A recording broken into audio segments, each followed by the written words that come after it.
You are now listening to Simbang Panas Podcast. Yo, what is up people? Selamat datang ke lagi satu episod Alkisah Podcast. Sebelum kita mulakan kita punya podcast ni, jangan lupa podcast kita dibawakan khas kepada anda oleh kami dari tim Ray M. Dan kalau korang nak kuruskan badan tu atau nak cantikkan badan, especially untuk sekarang-sekarang ni, kita masih ada lagi 2 minggu sebelum raya ni, jangan lupa 2 product 1 practice ada. 2 products, 1 practice consists of 2 products, Unimate and Bios Life S. Unimate you take in the morning and Bios Life S before your lunch and dinner. Dan kalau korang nak order tu, tak kisahlah kalau korang dekat Singapore ke dekat Malaysia ke, cara dia simple saja, just tekan link dekat kita punya individual punya bios, id.isham and Saiful Jazin. Dan kita akan jumpa korang sebentar saja nanti. Let's go.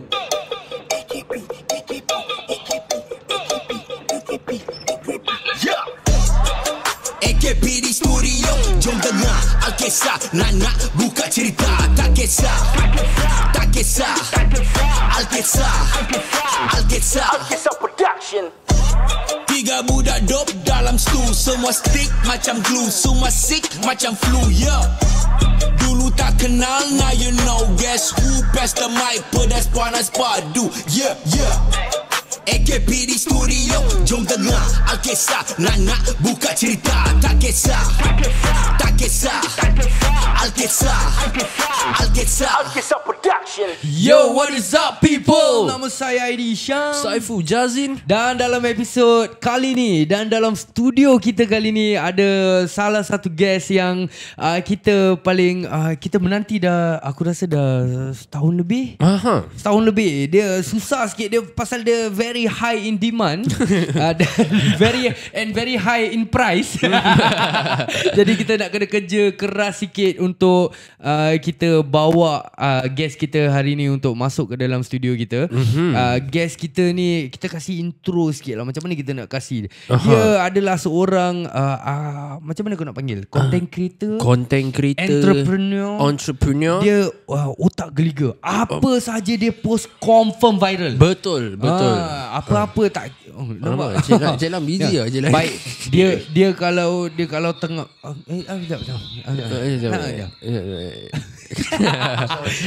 dia kalau makan viral, dia kalau tidur viral, dia kalau kena prank viral, dia kalau mengamuk lagi viral. Dia tak lain dah tak bukan, kita ada Cik Lan in the house. Roslan Shah. Assalamualaikum. Waalaikumsalam. Wow, ini dia seorang, kata orang ni DJ, demi artis baru Mana ada artis, belum level lagi. Tapi tak apalah, yang paling penting sekali ni kan, Cik Dan pun berapa kali awak sudah buat tawaran untuk Cik Dan datang untuk podcast interview, tapi Cik Dan memang sibuk. Bukan sibuk, bukan mabuk. Itu adik-adik. Okay guys, so macam kita cakap tadi, kita sebenarnya nak invite Cik Lan dah lama lah. Cuma at the same time pun Cik Lan pun busy. Cik Lan pun banyak benda yang dia buat, as everybody know. Jadi Alhamdulillah finally kita dapat bawa Cik Lan masuk ke dalam studio. Jadi kita ada banyak soalan yang kita nak tanya sebenarnya. Kita mulakan from the basic lah. Okay. Jadi aku rasa antara salah satu soalan yang ramai orang sebenarnya nak tahu, Cik Lan, ada yang confused Cik Lan. Cik Lan ni sebenarnya Singaporean ke Malaysian ke? Pasal Cik Lan kat dua-dua side Cik Lan kira meletup tau. Jadi orang ada yang, especially yang anak-anak muda yang tak tahu Cik Lan ni sebenarnya siapa, dari mana Cik Lan bermula ni. Okay, sebenarnya kalau tak tahu, Cik Lan ni berasal daripada Singapura. Dan arwah bapa Cik Lan adalah orang Malaysia, Negeri Sembilan, Tampin, Johor. Dan juga arwah ibu saya yang tercinta orang Singapura. So dan masa itu Cik Lan masuk dalam bidang seni suara. Saya sebagai seorang penyanyi. Saya seorang penyanyi, dan juga saya masuk pertandingan sebelum saya jadi artis, iaitu first kali di radio di Singapura, iaitu Radio Ria. Dan juga saya top 3 di World Trade Center. Zaman-zaman dulu. Top 3. Top 3 saya menang pertandingan menyanyi. Masa itu radio SBC. SBC legend tu. Aku masih dalam boplek kiri bapak. SBC dek. Korang belum dilahirkan lagi. Tahun 1990. Belum lagi. Masih you all belum kena buat projek lagi. Kita punya batch pun belum keluar lagi. Okay, right. Batch sebelum tu semua masuk dalam longkang ni. Betul. Okay, right. Yang kira yang competition yang Cik Len masuk tu, sebenarnya competition apa? Okay, sebenarnya sebelum itu saya masuk Radio Ria 897 FM. Lepas tu dah lepas radio saya memasuki pertandingan HMI. Apa tu? Hiburan minggu ni Mr. Cafe. Saya mendapat juara. Saya menyanyikan lagu Puisi Cinta daripada Kepulauan Ilusi. Puisi Cinta. Puisi Cinta. Suaramu. Lagu itulah. So lagu itu, dan saya juara dapat wang tunai sebanyak $3,000. Masa itu 3,000 besar. Masa itu tahun 1993. Tu aku baru lahir. Kau baru keluar. Yes, sebelum 1993 saya masuk Asia Bagus. Asia Bagus. Bersama dengan saya sama label dengan Chris Dayanti. Sama batch lah. Sama batch dengan Amy Mastura, Chris Dayanti. Tu Cik Len juara. Saya Asia Bagus terkeluar. Tersungkur. Macam boleh tu. Pasal dia pertandingan tu Singapura, Malaysia, Indonesia dan Jepun. Japan. Pak Asia Bagus kan penganjur daripada Japan. Okey. Tapi dekat Singapura lah. Dekat Singapura. Dia punya pertandingan dekat Singapura dekat Zouk. Dekat disco Zouk tu. Tempat dekat Zouk tempat orang minum-minum dulu. Minum air panas. Okay, Cik Lan, kita nak tanya sebenarnya Cik Lan bila membesar ni, Cik Lan memang minat seni ke? Cik Lan memang suka tak, menyanyi? saya kalau orang tahu saya ni dulu ni sekolah dah suka menyanyi, menari. Saya suka menyanyi dan juga selalunya nak cita-cita jadi seorang penyanyi. Dan kebetulan tu saya suara milik macam arwah Allahyarham Sudirman Jiasyad. So saya suka menyanyi. Lepas tu saya masuk pertandingan di Bala-Bala Rakyat dulu Community Center. Cik Lan semua nyanyi pertandingan. Saya dapat nombor 3. Saya dapat Sagawati. Saya ke peringkat separuh akhir. Lepas tu saya level saya demi satu naik-naik. Saya masuk pertandingan adu bakat di Community Center. Saya dapat nombor 3, lepas tu dapat nombor 2, dapat nombor 1 juara. Lepas tu saya dah start juara, saya masuk Radio Ria. Masuk Radio Ria, saya juara, saya masuk HMI. Dah juara, saya stop, lepas tu masuk Asia Bagus. Busy lah Cik Lan. Kira Cik Lan all the way memang Cik Lan punya vision tu memang Cik Lan nak masuk, nak jadi artis lah kira. Ya, betul. Tapi level-level Cik Lan macam ibu bapa kamu semua kenal aku lah, aku rasa.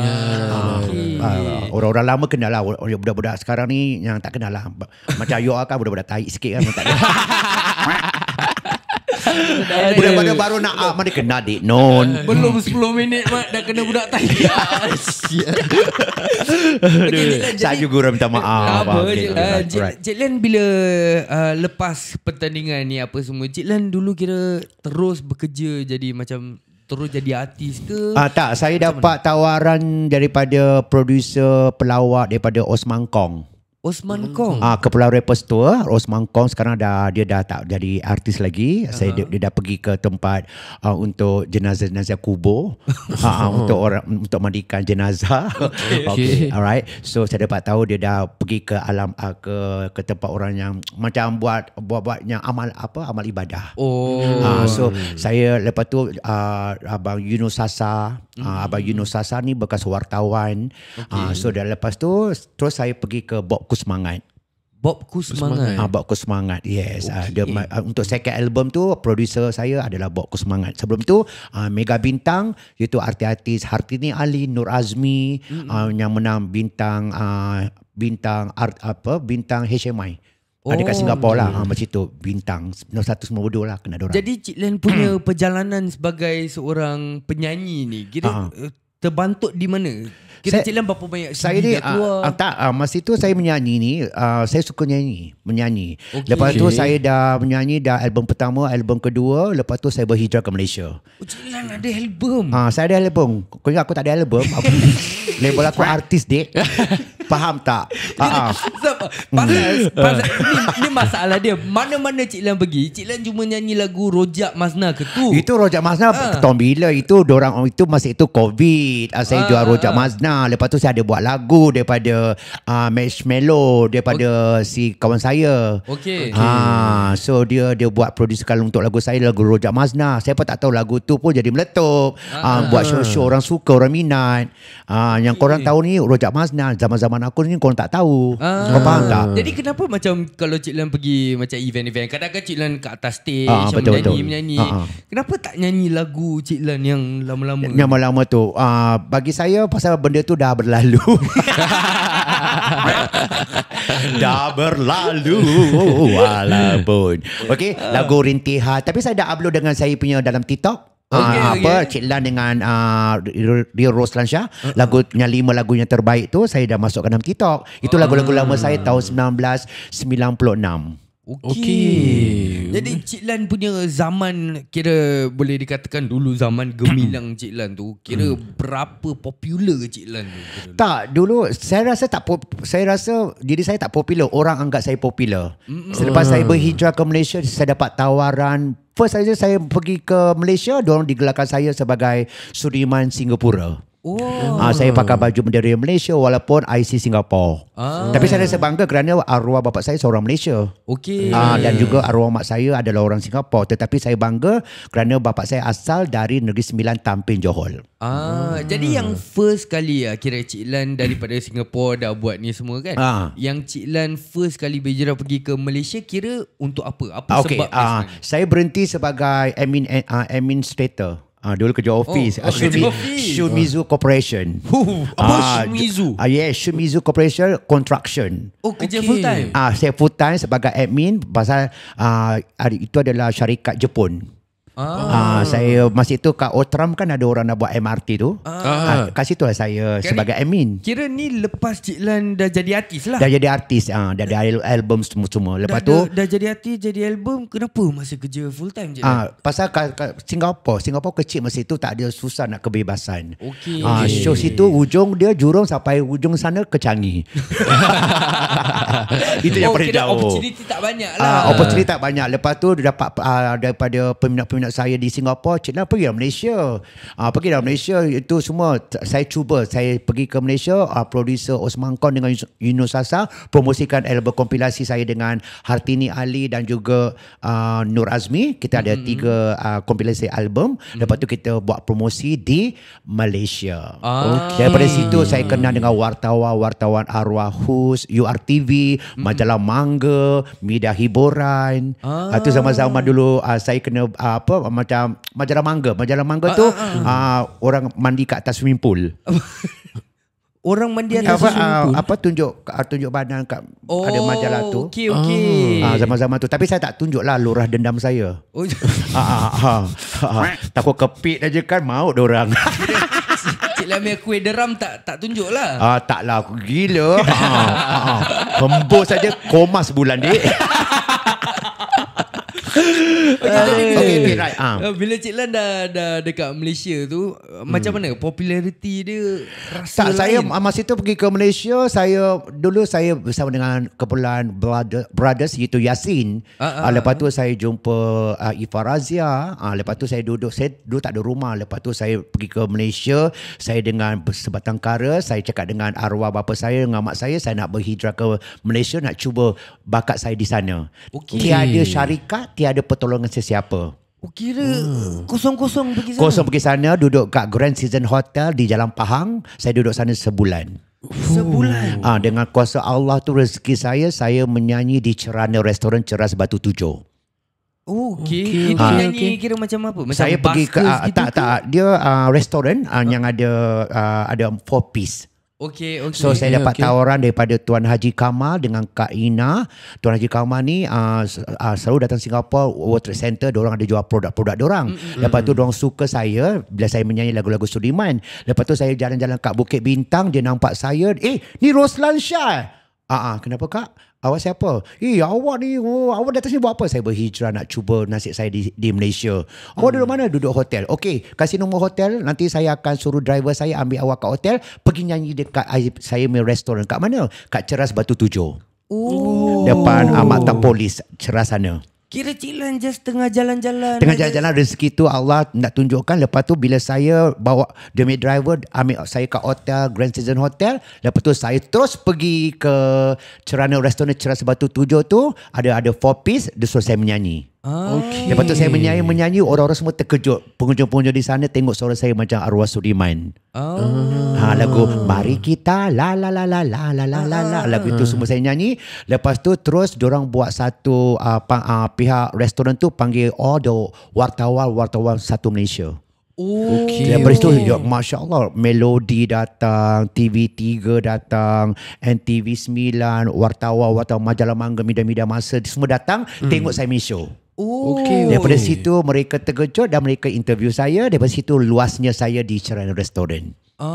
Lepas tu pada minggu depannya pihak TV3 Wanita Hari Ini, Malaysia Hari Ini, RTN Selamat Pagi Malaysia panggil saya. Masa itu tak ada Astro. Belum ada Astro lagi. Lepas tu saya dapat tawaran sana. Saya pergi ke buat show kat sana lah. Lepas tu saya menyanyi. Lepas tu dapat daripada pendedahan media di sana, media sosial sana. Lepas tu saya dapat offer iaitu sebagai pelakon. Pelakon pula. Pelakon komedi. Kat Malaysia ni meluas. Satunya saya daripada permulaan, daripada saya menyanyi kat restoran tu. Masa tu penyanyi-penyanyi saya semua adalah bakat-bakat tu semua. Masa tu saya menyanyi dekat sana dah lebih 4-5 tahun. Syihah Zikir. Syihah Zikir pernah menyanyi dengan saya satu dekat Cerana Restoran. Ni mentor, jadi artis semua. Dan juga masa itu meet Uncle Hussein. Mia Agustin tu siapa dia penyanyi tu? Mia Agustin tu nama dia, ya Allah aku pun dah lupa dah. Tahu nama dia penyanyi dia Mia Agustin tu dia kerja waiter. Masa itu. So daripada situ pelan-pelan. Lepas tu saya dikenali di restoran Cerana tu. Lepas tu banyak pengunjung, wartawan dah keluar, dah meluas daripada situ. Kira restoran tu kira dah meletup jadi hotspot. Sana apabila saya dah dikenali di Malaysia, dah keluar TV, surat khabar, utusan, mingguan, majalah, macam-macam media sosial saya keluar. Lepas tu sampai diorang panggil saya untuk korporat. Sampai saya buat dinner show. Lepas tu saya digelarkan sebagai penyanyi. Tetapi di sana saya jadi pelakon. Lepas tu saya jadi pengacara. Saya dapat rezeki kat sana jadi pengacara. Saya dapat banyak job. 1 tahun tu saya lebih daripada berapa puluh ribu saya dapat dinner show kat sana. Untuk nyanyi ke untuk pengacara host? Nyanyi. Saya dua panggil saya seorang penghibur. Nyanyi, lawak dengan juga pengacara. Satu package.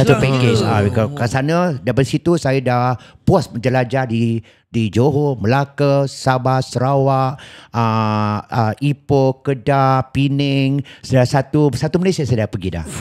Dia kira kan dah entertainer punya level lah. Kira saya dalam satu kali engage daripada situ rezeki gaji saya tak putus. Ibu saya mendoakan saya kat sana, dekat Singapura. Saya berani mati, saya nak berhijrah, nak cuba nasib saya ke sana. Tapi alhamdulillah tiada syarikat nak ambil saya ke apa. Saya tak Cik Lan ni tak suka offer diri.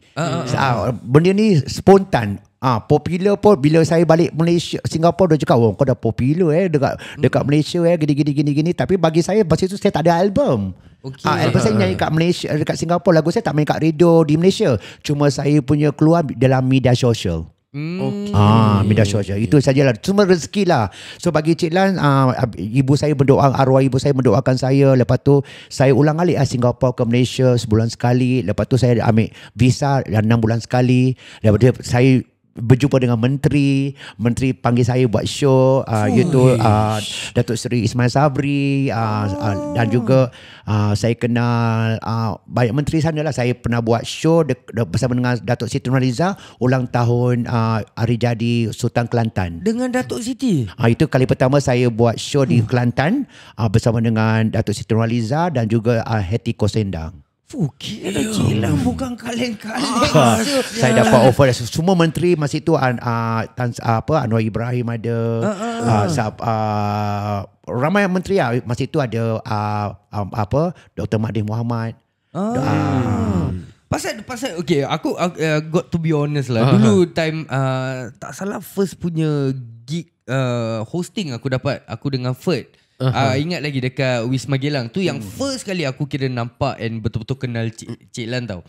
So itu pun aku rasa dia punya macam chemistry macam pasal Cik Lan kecoh kan. Jadi aku macam apa pak cik ni. Jadi ingat dia gitu. Kali lepas tu bila dah lama-lama kenal kan Cik Lan berbual dengan kita apa semua baca ini artis ni. Lepas tu yang lama-lama kira standard lah kita tanya mak opak semua kan. Dia cakap kau tak kenal ni Cik Lan ni. Baru kita tahu sulah artis lah. Aku panggil artis ni pak cik. Aku cakap pak cik mana ni terkinja-kinja kat atas stage ni. Aku kenal Cik Lan kat social media je dengan konten-konten dia. But then after a while aku realise pun macam banyak orang actually kenal Cik Lan. Dia bukan macam bukan pasal konten dia tau. Macam kalau kita tahulah kalau kita bikin konten ke apa-apa kan, orang kenal kita kita buat konten macam gini je. Tapi from the looks of it kan, ramai tau yang kenal Cik Lan as somebody who's not a content creator tapi dia macam more than that. Okay. Yeah, so aku pun surprise lah, especially sekarang dah dengar cerita macam ni kan. Aku lagi surprise lah Jack. Okay Cik Lan nak tanya, usually kalau orang nak pergi ke luar negeri especially untuk dapat job ke apa, usually orang akan at least ada kenal satu orang dekat sana. Jadi baru dia berani untuk pergi betul. Dia tinggalkan segalanya. Ada artis macam Heti Salini, dia dapat tawaran daripada NSR. Dia dapat bakat dia daripada Singapura, lepas tu NSR offer dia. Tu rezeki dia. Dan juga ada artis-artis Singapura yang berhijrah ke Malaysia, ramai juga seorang pelakon dan juga penyanyi. Ini semua rezeki masing-masing. Bagi Cik Lan tak minta tepuk-tepuk syarikat mana untuk ambil saya sebagai artis, tidak. Saya tidak suka offer diri saya. Saya tahu rezeki Allah yang kasih. Itu yang kita nak tahu. Apa yang buat Cik Lan berani sangat macam untuk tinggalkan segalanya dan terus pergi. Lepas itu saya kerja Shimizu Corporation. Saya gaji $1,800. $1,600. $1,600 saya kerja administrator, site administrator. Lepas tu saya tinggalkan. Saya cakap dengan arwah ibu saya, dengan arwah bapa saya, cakap saya nak pergi ke Malaysia. Saya nak cuba bakat saya kat sana. Macam mana reaction? Okay, saya pergi ke sana dulu duduk hotel. Lepas tu dapat offer kat Cerana Restaurant. Lepas tu saya sewa rumah atas kedai. Okay. Atas kedai tu. Kedai bawah, atas tu ada rumah macam bawah shop house lah. Shop house. Okay. Lepas tu saya duduk kondo sendiri. Duduk kondo dekat Star-Park. Dekat Star-Park. Lepas tu saya genting kok, saya duduk. So saya kata orang tu beranikan diri. Lepas tu alhamdulillah banyak orang boleh terima saya kat Malaysia tu. Orang suka saya kerana saya seorang penghibur, dan juga wartawan banyak sokong saya, dan juga banyak keluar kali dalam media sosial macam-macam kontroversi. Dulu saya pun mulut laser juga. Orang tahu mulut saya laser. Sampai sekarang Cik Lan apa beza? Tak laser sangat. Jangan orang jangan kacau saya. Okay, right. Saya ikhlas dengan saya siapa. Kadang-kadang orang-orang ni biasalah manusia ni dia tak tahu siapa saya sebenarnya. Saya sebenarnya menghormati orang. Dan orang tua saya hormat. Tapi kalau sebagai anak-anak muda, dia kena hormat antara satu sama lain lah. Betul.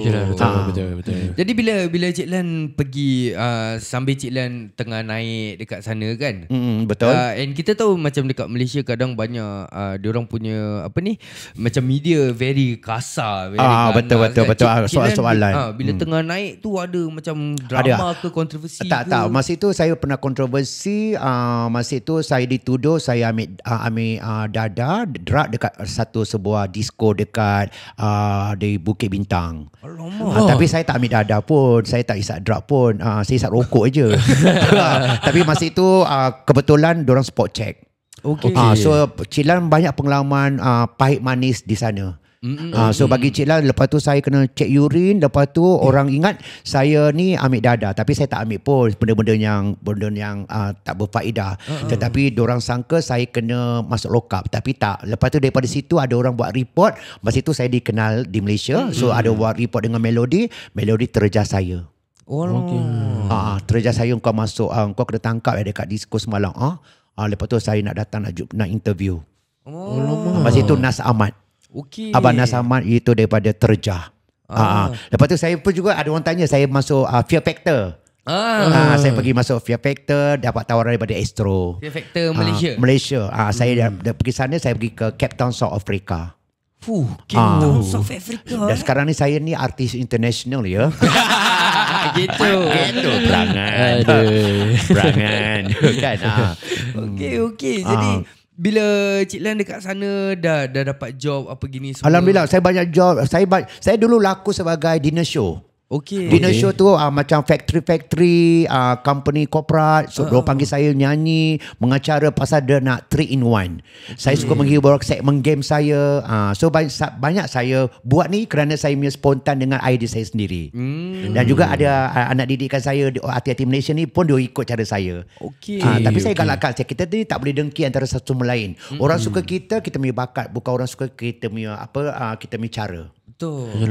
Yes. Jadi bila yang masanya Cik Lan dah popular dekat sana dan jadi artis dekat Bagi saya sana. tak popular, orang anggap popular. Orang anggap popular. Kenapa Cik Lan patah balik dekat Singapura sekarang? Okey, saya patah balik ni kerana dulu saya, kalau awak tahu, saya jaga arwah ibu saya yang tercinta, ulang-alik sampai ibu saya meninggal. Itu banyak orang dah tahulah. So lepas tu saya dah macam kehilangan ibu kan. So dah tak ada bapa, cuma bapa tiri saya. So sekarang ni bagi Cik Lan, saya datang ke sini dan saya tahun lepas saya masa itu COVID. Lepas tu saya buka kedai dekat lorong 101. Kat tepi jalan tu. Saya pun jadi viral pasal saya tolong orang. Makcik tu kesedihan sampai keluar channel New Asia. Lepas tu radio keluar, TV keluar, saya punya rojak Mazna meletup dekat Singapura. So ramai orang nak rasa saya punya rojak sampai sekarang. Kira rojak tu bermulanya dekat Malaysia? Singapura. Dekat Singapura terus masa COVID tu. Masa COVID tak boleh. Pasal kita masa tu COVID tu duit saya pakai Maybank. Saya tak boleh ambil duit dekat Malaysia, dekat Johor. Tak boleh masuk. So duit saya tak mencukupi. Saya dapat duit, saya dalam duit Malaysia saya pun taklah banyak pun. Cuma berapa belas sajalah, berpuluh-puluh pun ada juga sikit. Tak ada gurau je lah. Okey, lepas tu saya tak dapat balik, tak boleh tekan duit. Lepas tu saya ada duit sikit. Lepas tu arwah Abang Alias Kadir. Saya ingat lagi arwah Abang Alias Kadir offer saya untuk berniaga di situ. Dia kata, kau nak jual tak? Saya kata, nak jual apa sebulan aku kasi kau $500. Murah lah. Kau jual apa? So saya cakap dengan kakak saya nak buat rojak lah. Dulu arwah ibu saya buat rojak. Pasal dulu kami kat Teban Garden.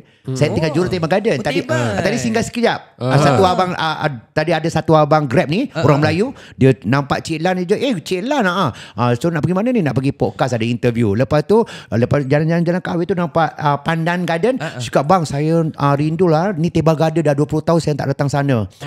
Kau nak aku masuk sana tak?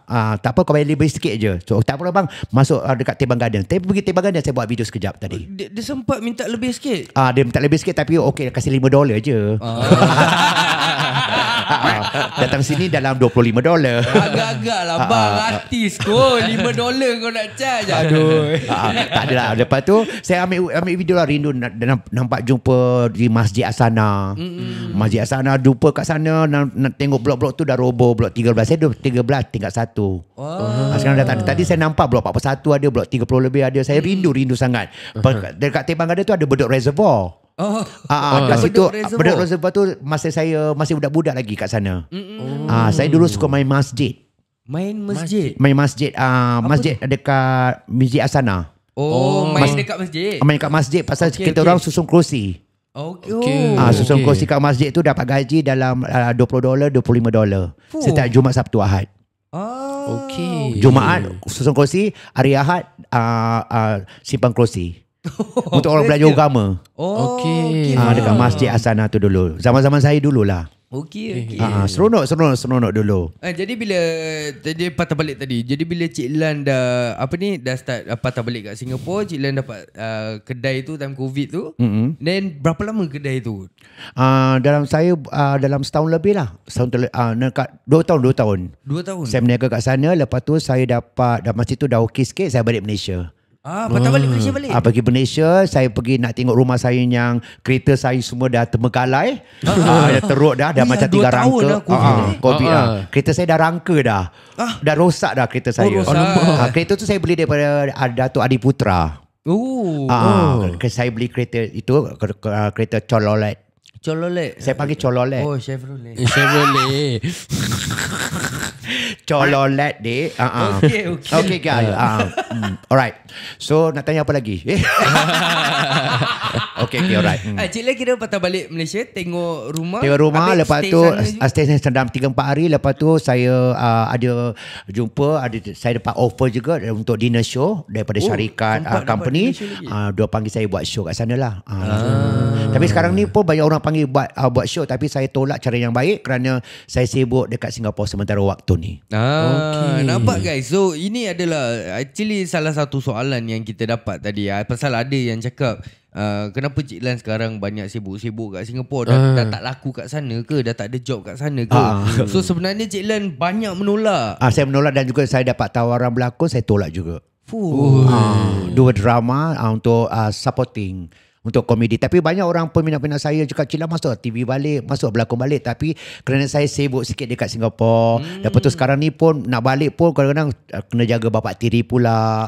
Bapak tiri pula kurang sihat. So amanah daripada arwah ibu saya untuk jaga bapak tiri saya. Faham. Tapi seronok jaga orang tua. Memang seronok. Alright. Okay. So ni adalah cerita, aku rasa something new yang kita semua dengar. Especially anak-anak muda yang dekat luar ni. Pasal ramai yang sekarang kenal Cik Lan pasal Cik Lan rapat dengan Mango. Yes. Jadi nak tanya jugalah, bila tu yang Cik Lan tiba boleh kira macam terbabit dengan Mango lah, kira dah sangkut pula dengan Mango. Okay, cerita ni daripada tahun lepas. Banyak orang tanya juga. So bagi Cik Lan, tahun lepas tu kami dah kenal lama, kawan-kawan macam niaga dekat Singapore Expo. Dan juga saya pun dulu pun kenal dia pun melalui dalam muka buku. Facebook. Lepas tu saya pun tak ambil pok sangat. Lepas tu saya nampak Cik Lan tak pok Mango lah. Pok apa tu? Pok dia kat Facebook tu. Pok tu? Apa tu pok? Jangan salah pok Cik Lan. Pok tu? Itu bahagia kan? Itu pork. Sorry. Aku ingat pok Sorry. Tak, dulu Facebook kan kita kira macam chat gitulah. Orang gitu. pok kat kira dia tak nak chat, dia tak nak cakap hi, kira dia pok aja. Tak. Saya tengok gitu-gitu je. Okay. Ni Lepas time tu zaman Mango buat macam live auction gitu-gitu je. Lepas nampak tu. dia macam biasa je lah. Cuma kenal dia lah sebagai dia seorang usahawan lah, dengan isteri dia, dengan anak dia. Tapi saya tak ambil pok sangat. Lepas tu bila tahun lepas saya berjumpa dengan Mango Bosku, masa itu saya di Bedok. Ini cerita reality kalau orang tak tahu. Saya memang juga saya dah kenal dia dah lama. Masa tu dia dekat Bedok untuk sebelum nak dekat puasa tahun lepas. Masa tu lagi seminggu tu nak kat puasa saya kenal dia. Dekat Bedok. Masa tu dia ada booth kat sana. Lepas tu tak ramai orang meniaga sangat lah. Sebab tu Bedoknya booth yang kita ada kat sana lah. Ada stage besar tu dulu. Betul. Lepas tu dekat sebelah tu dekat blok-blok. Tempat meriah tapi ada orang sedih. Lepas tu Mango kat sana sekejap je. Lepas tu dia dengan kedai-kedai sekali dia hilang. Pergi Gelang. Yes. Masa tu I kenal dia, kita berbual dengan dia. Very nice person. Alright. So kita berbual dengan dia. Lepas tu saya, pasal Daniel tu minat saya. Adik-adik. Dia tengok dia tengok saya, dia suka kacau saya. Masa tu dia ni macam budak-budak senyuman. Dulu time dia masih innocent lagi lah. Masa dia macam suka kacau saya. Tapi saya pun dia senyum. So kadang-kadang saya pun lepak dengan Lady Boss dekat bini dia. Dekat belakang, dekat kapak kita lepak-lepak. Masih itulah, masih yang sebelum rapat dengan dia. So daripada situlah, lepas tu kami berbincang kerana saya dapat pergi ke sana ni untuk dapat tawaran untuk buat konten dekat Bedok. Dekat Bedok tu pasal tak ada sambutan kat sana. So kata dia lepas tu saya fikir, saya jumpa Mango, Mango jom apa kata kita buat konten dekat Bedok. Dia kata okey, tapi pihak penganjur tu tak boleh bayar. Betul. Itu cerita realitinya lah, kita yang sebenarnya. So bila lepas tu tak apa Cik Lan, kalau diorang tak boleh bayar, nanti saya nak buat konten, kita buat dekat, ada satu konten baru dekat KA, dekat Gelang Bazaar. Daripada situ. Jadi ini adalah konten yang Cik Lan mengamuk depan kedai dia. Dia panggil saya kedi tu lah. Tapi dalam kedai tu tak ada dalam senarai dalam dialog tu, tapi dia suka panggil nama tu. Mengamuk lah aku. Gitu. Okey. Yang video tu je lah, tu kira macam mana sambutan video tu? Viral sampai ke mana? Dia viral sampai ke Indonesia, Malaysia dengan Singapura, sampai liputan. Kalau anda tengok TikTok saya dapat news daripada Indonesia. Lepas tu di Malaysia viral sampai 22 juta lebih. 20 nak kat 25 juta lah kalau nak campurkan. Daripada situ lah. Tapi tak sangka lah, pasal dia offer saya untuk kita untuk konten, untuk bergaduh. Kali pertamanya seorang influencer popular bersama dengan artis kan. Tapi kita pun cakap dengan dia.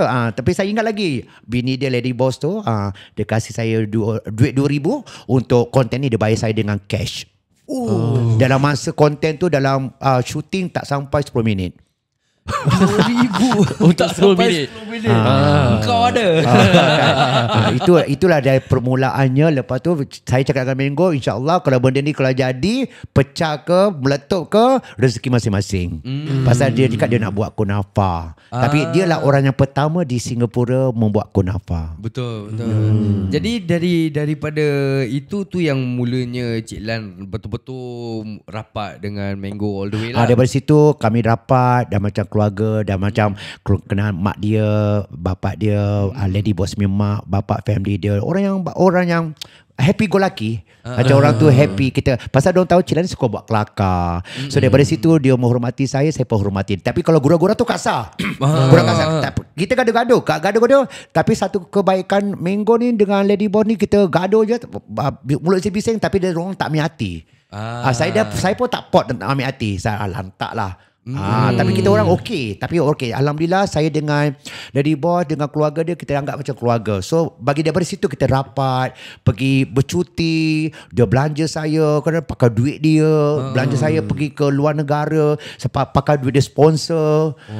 Tapi saya tak suka ambil kesempatan.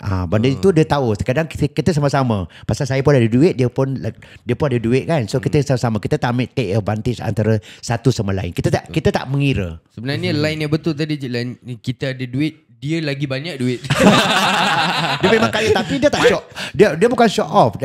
Bagi diorang ni ada duit, kita tak tahu kadang dia buat amal. Betul. Dia buat amal juga, dia sembunyi, dia kasih orang untuk orang susah, orang fikir, orang miskin ke apa. Pasal Mango dengan Lady Boss ni, diorang adalah dapat rezeki ni, diorang share. Dengan staff-staff dia, diorang sesama, dia support everything semua. So diorang belanja, makan minum, diorang tak lokit. Itu pasal Cik Lan ni rasa ni, alhamdulillah bila dengan dia ni rezeki saya pun bertalu-talu. Alhamdulillah. Rezeki saya pun alhamdulillah sampai sekarang. Itu yang saya menghormati antara satu sama lain. Itu yang ID rasa banyak orang cakap juga, masa orang yang tengok Cik Lan daripada dulu sampai sekarang, ramai yang cakap Cik Lan punya hidup kira banyak tukar, banyak macam change tau lepas Cik Lan jumpa Mango. Betul ke Cik Lan rasa macam gitu ke? Bagi saya be myself. Saya mulut Evi saya tak apa-apa, tapi saya tak ada hati, ambil hati pun. Saya pun macam alhamdulillah saya pun dapat pergi ke umrah. Kan dah 3 kali lah sebelum kena Mango. Saya dah pergi umrah pertama, kedua, yang ketiga ni saya pergi kerana saya dapat duit, rezeki saya betul-betul, dan juga dapat review untuk bersama dengan Mango. Mango ni satunya dia share. Dia tak lokal dengan ilmu. Dia kalau orang baik dengan dia ada orang baik dengan dia ke, orang tak tikam dia belakang, dia suka share. Dia suka share ilmu, dia suka tolong orang. Dia memang suka tolong. Ni bukan nak bodek dia, nak angkat dia, tak. Pasal saya tahu dia suka tolong. Bila apa-apa orang tak ada pertolongan. Dia tak kira-mengira, tetapi kebanyakan ada segelintir manusia try to take advantage. Ada je lah nampak. Ada. Tapi kita pun macam ni hak dia kan. Kalau dia nak tolong tak tolong, sudah, tu hak dia. Kita tak boleh tutup orang punya pertolongan ke apa kan. Tapi bagi Cik Lan, kita share lah. Kita tanya, berbual. Dia tahu dah kadang ada bahan saya, kita bergurau. Dia tahu kasar. Tapi orang yang tak tahu ni kat luar ni, orang tak tahu siapa kita orang sebenarnya. Tapi kita buat kebaikan pun orang tak nampak. Orang nampak kejahatan aja. Orang kecam ke netizen apa tu semua. Pasal kita kat luar pun kita be myself. Jadi kita since Cik Lan dah cakap pasal orang kecam apa gini semua, Adi nak tanya jugalah, macam Cik Lan dah dalam ni line dah lama kan. Cik Lan dalam banyak kecaman yang Cik Lan pernah dapat, apa yang Cik Lan rasa paling teruk yang Cik Lan sampai sekarang tak akan lupa, tak akan lepaskan? Kecaman tu saya sebenarnya dulu saya suka membaca komen-komen. Tetapi sekarang ni dan tahun lepas ni saya tak suka membaca. Dah buat bodoh lah. Buat bodoh. Lantak lah orang nak cakap apa. Diorang tahu aku siapa. Orang yang kenal aku, diorang tahu aku siapa macam mana. Bila kita baca-baca komen ni semua macam-macam ni. Cik Lan, orang screenshot kasih kat saya. Orang screenshot, orang kasih, tunjuk kat saya tak baca pun. Tapi orang-orang yang bangsa menghormati saya, yang orang baik dengan saya, peminat saya, dia tahu saya siapa sebenarnya. Betul. So kita ni suka menolong orang, tolong orang. Sebagai seorang penghibur, seorang artis ni kan, saya tak berlagak diri saya ni hebat tak. Saya tetap diri saya suka prama antara satu sama lain.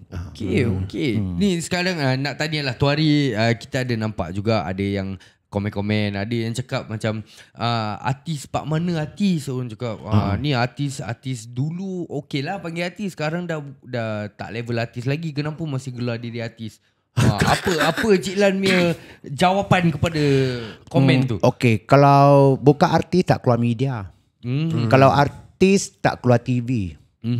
Dulu saya keluar TV, tapi dah lama tak keluar TV pasal saya dah sibuk tolong minggu whatever tu semua, kerjasama. So bagi saya dah artis tu dah ada dulu, dah ada album. Saya dah pergi Fear Factor. Betul. Sampai ke South Africa, Waka Watlu semua. Waka Watlu semua ada kan. Saya dah pergi Astro hantar. So kalau saya nak levelkan bukan artis, apa yang mana yang artis? Lain lah, saya tak ada album, saya tak pernah keluar TV, saya tak keluar radio, saya sampai keluar di lagu Rojak Masnah tahun lepas. Rojak Masnah tahun lepas carta nombor 1 dekat Bandung, Indonesia. Kira dah aku tak tahu ada level apa ni. Kalau tak cakap tak gelar artis, tak tahu nak cakap apa. 4 minggu berturut-turut. So benda tu rezeki. So level apa tu sekarang? Pasal diorang tak ada level. Betul. Orang-orang yang kata ni diorang tak ada level. Level diorang jatuh. Okey. Sekarang ni Cik Lan, sebelum kita wrap up kita punya episod dengan Cik Lan ni, tadi kita dah janjilah viewers Cik Lan semua kan, kita nak tanya some of soalan-soalan yang diorang kasih ni. Jadi ni panas-panas juga Cik Lan punya viewers kasih soalan-soalan ya. Apa dia? Jadi kita tanya-tanya Cik Lan okey? Semua soalan Cik Lan okey? Apa soalan diorang kasih kita tanya Cik Lan okey? Okey tu okey lah, tapi kena ada tahap dia. Okey. Gitu.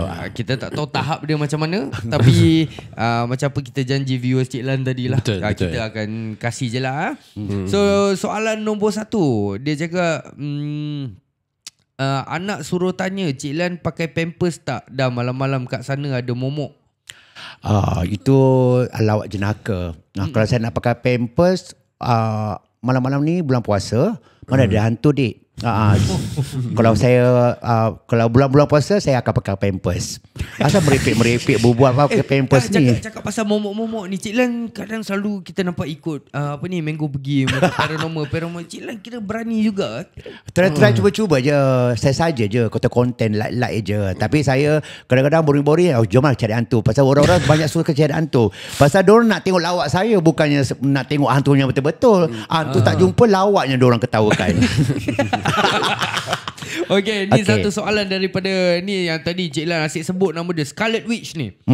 Cik Lan pernah ada girlfriend? Okay, kalau nak ada girlfriend tu, dulu saya pernah tunang. Oh, Cik Lan pernah tunang? Pernah tunang dengan orang Semenyih, Kuala Lumpur. Lepas tu tunangan tu putus di tengah jalan. Kata orang tu tidak kesampaian. Dan juga kerana benda ni adalah reality, so saya ni tak suka orang mengongkong. Okey. Kau tahu tak apa tu? Tak tahu. Kira macam kongkong. Kongkong kau tahu apa? Tak tahu. Controlling. Cakap controlling. Okay, so benda tu dah tak ada jodoh. Saya putus. Masa tu saya tunang tahun 2013. 2013. Lepas tu single all the way. Ya, single all the way. Lepas tu ibu saya sakit. Saya menjaga selama 8 tahun. Okey. Soalan yang seterusnya, Cik Lan dia tanya, Cik Lan straight ke tak? Cik Lan straight ke tak? Tapi dia dah jawab dulu. Cik Lan mesti confirm akan cakap dia straight. Straight ke tak? Siapa yang kasih jawab tu? Mana tu? TikTok dia apa? Biadis. Mana? Biadis ke biadab? Kan dah macam biadab lah.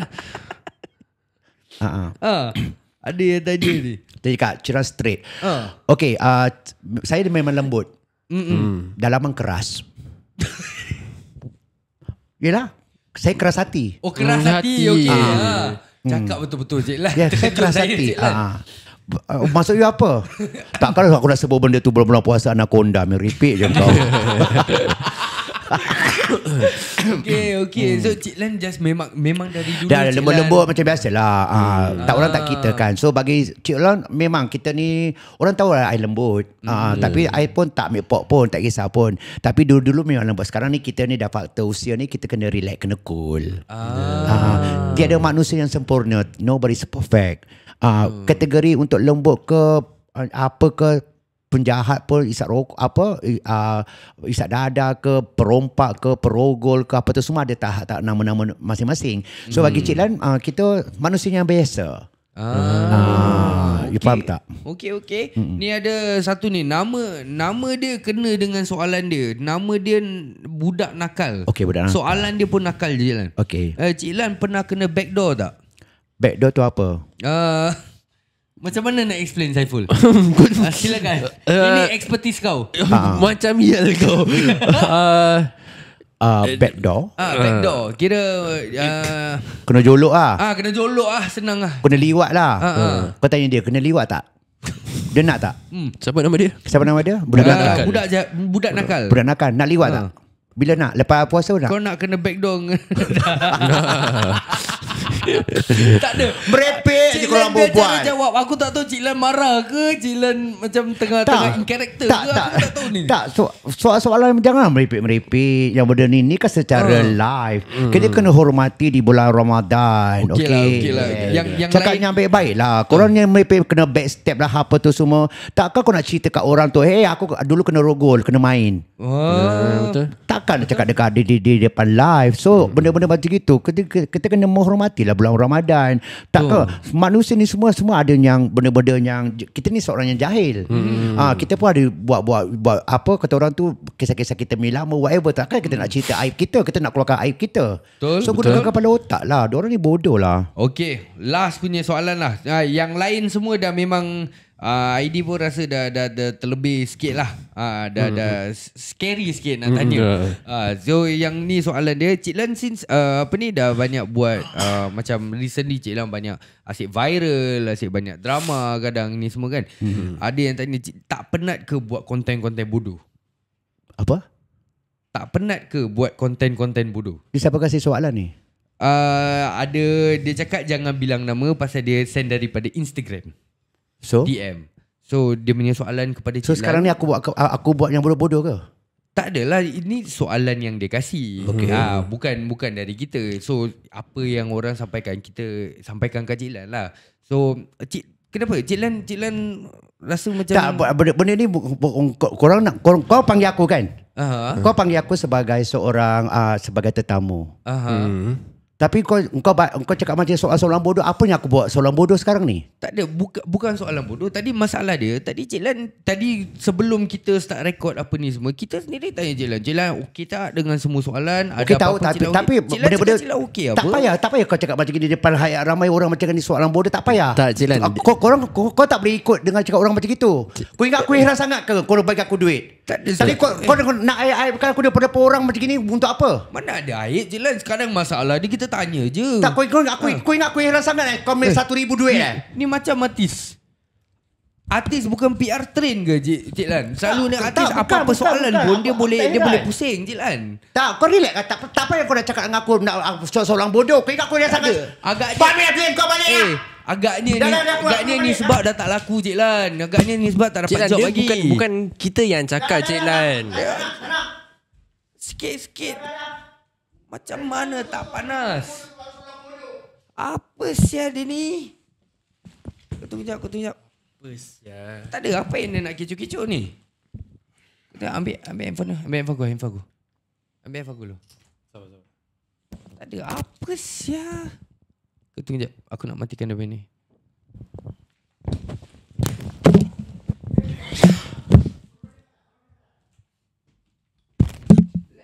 Jilan, apa yang gitu-gitu?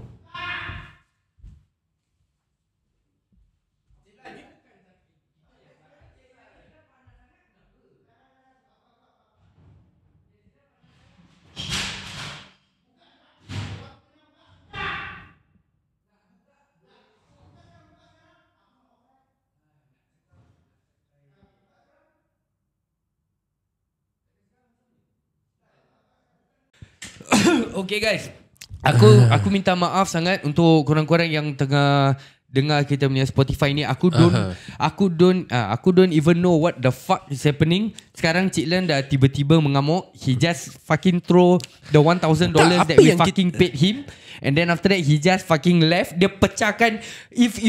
Kalau korang have been following aku and korang dengar aku punya nak tengok aku punya Prime punya video, you guys know that $3,000 Prime yang aku beli, he just fucking slam it to the fucking ground. Tak ada. The thing is, okay, now sekarang aku don't even know how to end this podcast. Okay, whatever it is, I'm so sorry untuk yang kalau have been tengah tengok video tu, habis lepas tu video mati setengah jalan. I'm so sorry, this part is only available on Spotify. So tak, yang penting kau bukan yang cakap dia punya konten bodoh. Yeah, exactly. Tu masalah dia. Aku tak cakap apa. Tadi tak ada. Kau sendiri dengar. Tadi kita kat luar, kita tanya dia apa. Cik Lan, ada apa-apa soalan yang sensitif tak? Pasal ada some of the soalan pasal ni yang straight tak straight, kena sontut apa. Go je. Cik Lan sembarang. Aku kisah ke viral apa ni semua. Habis patut dia kena sikit sel. Semua benda dia hempas dia apa. Okay, sekarang senang cakap, aku pun tak tahu nak end macam mana. But yeah, work is still work. So okay guys, kita punya podcast ditajakan khas kepada anda oleh kami dari tim Ray M. Aku nak marah tapi macam sabar. work is work. Okay. So jadi untuk korang-korang yang nak kuruskan badan, yang nak cantikkan badan sebelum raya, bolehlah jangan lupa 2 Product 1 Practice ada. 2 Products 1 Practice consists of 2 products, Unimate and BioSlife S. Unimate take in the morning and BioSlife S before your lunch and dinner. Tak ada. Sekarang I'm so sorry. Nanti. So jadi kalau korang nak order korang punya 2 Product 1 Practice, senang saja cara dia. Just click the link on kita punya individual bios, id.isham and Saiful Jazin. Dan yeah, that's about it. I'm so sorry guys for everything that has happened. Tak pernah kita fuck this shit lah. Kita akan jumpa korang in the next episode of Alkisah Podcast. Ciao.